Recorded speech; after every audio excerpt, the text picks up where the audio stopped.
must succeed and give it a chance to succeed. Let me bring in Governor Thompson. Go ahead. Same question to you. If General Petraeus says it's not working in September, what should the U.S. do then?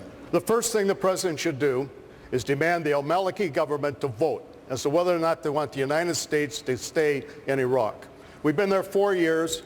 Give the government the responsibility of voting. If they vote yes, how are they going to help us win this war? And if they vote no, we should redeploy our forces outside. Secondly, there are 18 territories in Iraq, geographically defined. Those 18 territories, just like 50 states in America, should elect their state leaders. And if they do so, the Shiites will elect Shiites, Sunnis will elect Sunnis, Kurds will elect Kurds. And you know something? People will go to those particular territories, and you get rid of this civil war internecine. Number three, all right. I would like to have the oil revenue proceeds, very quickly, oil revenue proceeds split. 1/3 to the federal government, 1/3 to the states, and 1/3 every man, woman, and child, and that will get everybody a stake in their country. Let me bring in Congressman Duncan Hunter. Congressman, if it's not working at that point, how much longer should the United States stay? Well, Wolf, I read that NIE report, and I held the briefings before we made the vote to go in and invited everybody, Democrat and Republican, to get the classified information.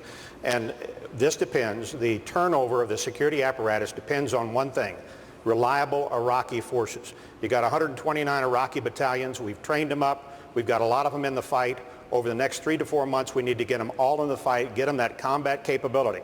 When they're combat hardened, we rotate them in, we displace American heavy combat forces off that battlefield, and Americans come home. And Wolf, thank you. I can tell you, as the chairman of the Armed Services Committee for the last 4 years, I have the credentials to leave Iraq the right way. Congressman Ron Paul, how much longer should the United States stay in Iraq? The sooner we come home, the better. If they declare there's no progress in September, we should come home. It was a mistake to go, so it's a mistake to stay. If we made the wrong diagnosis, we should change the treatment. So we're not making progress there, and we should come home. The weapons weren't there, and we went in under UN resolutions, and our national security was not threatened. We're more threatened now by staying. Governor Huckabee, do you have confidence in the government of Iraq, the government of Prime Minister Nouri al-Maliki, that he's going to do what needs to be done? I think there's some real doubt about that, Wolf. But I want to remind all of us on this stage and the people in the audience that there's a reason that this is such a struggle, and I think we miss it over here in the West. Today's the birthday of Ronald Reagan. We all would believe that Ronald Reagan is the one who ended the Cold War, and Ronald Reagan is the one who helped bring about the collapse of the Soviet Union. But there's a group of people who don't believe that, and that's the Taliban. They believe they brought about the demise of the Soviet Union because of the way they fought in Afghanistan. And what I want to just mention is that it is not the size of the dog in the fight, it is the size of the fight in the dog, and we underestimate, grossly underestimate, how fierce this dog is and how determined they are to destroy every last one of us. Congressman Tom Tancredo, what do you say? I'll tell you this, that if it comes to that point in time that you described, that the surge is apparent that it is not working, I did not support it. I hope to God it does work. I hope I'm wrong. I hope we pacify Iraq. However, if it is apparent that we cannot, then we have to do and tell the Iraqis the exact same thing that Benjamin Franklin said when he came out of the convention in 1787, and somebody said to him, "Dr. Franklin, what have you given us?" And he said, "A republic if you can keep it." It is exactly that time and is exactly that thing that we have to say to the Iraqi government. We have given you this. We bought it with our blood and sweat. It is now up to you to keep it. And I want the Iraqis to be, in fact, patrolling Baghdad. If they need vehicles, you let them have the vehicles. But I want them patrolling their city and putting their lives at risk. Then we move out. Thank you, Congressman. I want to go to the next question. I want to go back to Tom. Tom, go ahead. Yeah, thanks.